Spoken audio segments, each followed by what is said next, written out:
we at Tekmetric, we're working on building technology to help you achieve these very goals. And so we're going to share more about what our roadmap looks like across each of these four themes. And of course, we're going to start with repairing more cars. But first, again, we have another poll question for you.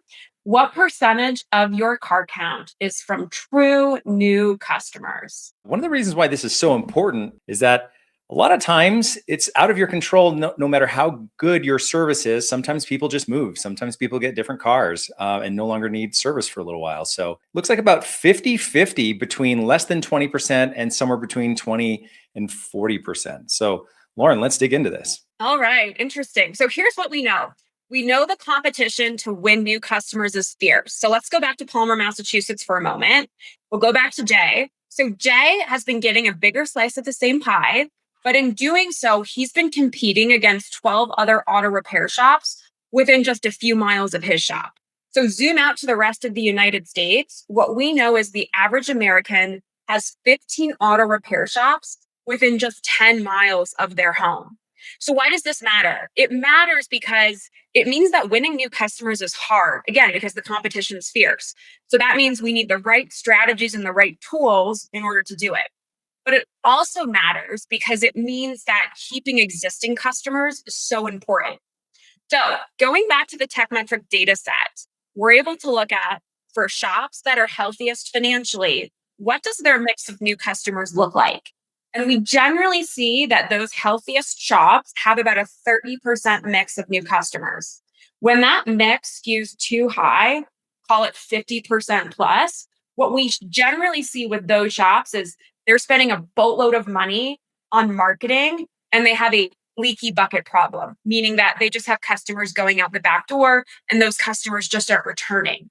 Conversely, if the new customer mix is too low, call it 10% or less, that shop generally has a tough time keeping its car count up over time, just due to the natural rate of attrition, whether it's folks moving out of town or ultimately selling their vehicles.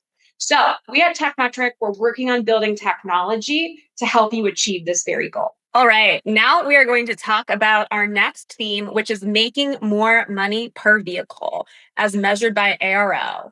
So we'd love to understand from each of you on what percentage of cars do you perform a DVI? This is our favorite question. It's a favorite question, Lauren, because this is such high leverage for a shop. When your technicians get rushed, you've probably found that the quality or the sort of comprehensive nature of the DVI starts to slough off a little bit. But it looks like we got a lot of overachievers on the call today, reporting that more than 75% of vehicles that roll into their shops are getting a DVI. Definitely have the overachievers here. So here's what we know. Shops that do a DVI 75% of the time or more generally see a 28% uplift in their average repair order.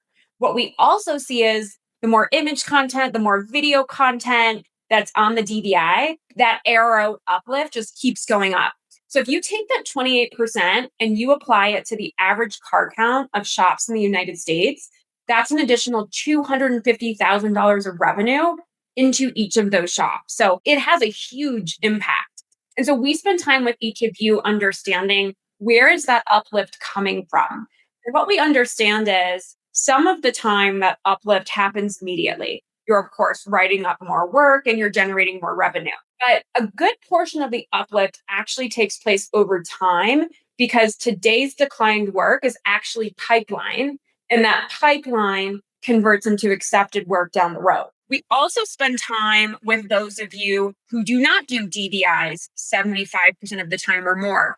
And the main thing we hear from you is doing a DVI takes a long time. And what we see in Tekmetric is that the average time it takes to create a high quality DVI is about 30 minutes. And so while we, and it looks like about 78% of folks in the audience today, very much so believe that the ROI is there at 28%, at Tekmetric, we're working on making DVIs faster and more effective to complete. We're now going to talk about our third theme that winning shops focus on, which is improving the driver experience. And this theme really requires no introduction because it's a topic that our industry discusses so frequently, and it's the fact that trust in the auto repair industry is low. Most surveys would say that about two-thirds of drivers tell us that they do not trust their local auto repair shop.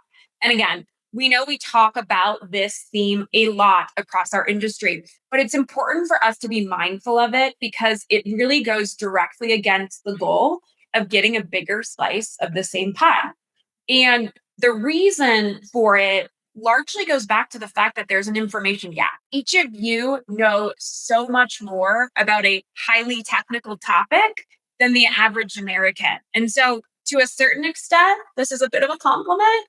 But again, this information gap is contributing to the trust gap. The second thing to keep in mind is when you have that new customer coming into the shop, that repair is often unexpected. So that new customer, they're not having a good day to begin with. They're having a bad day. They had different plans for how they wanted to spend that day. And then the final thing to keep in mind is drivers feel like they don't have a choice.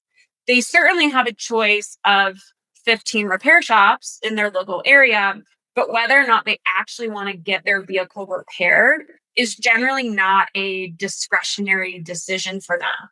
So again, while these factors are simple in nature, they're not simple to solve. But at Tekmetric, we're working on building technology to do exactly that. All right. We're going to talk about our fourth and final theme that high performing shops focus on, which is being more efficient.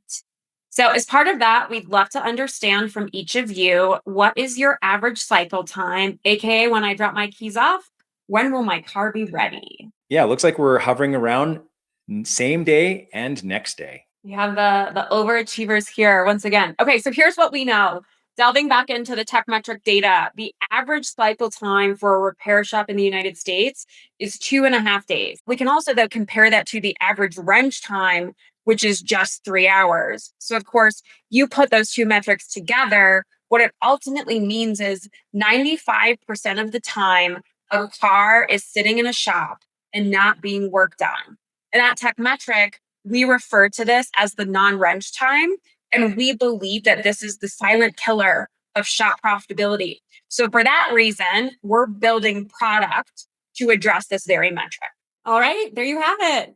The highest performing shops focus on four themes in their business. They focus on repairing more cars as measured by their car count. They're focusing on making more money per vehicle as measured by their ARO.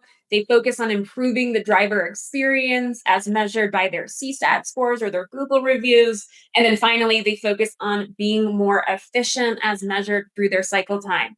And then across each of these four metrics, great shops, they know their metrics inside and out, and they've set goals in order to improve them. And then here at Tekmetric, our goal is to ultimately build technology to help each of you achieve these very goals.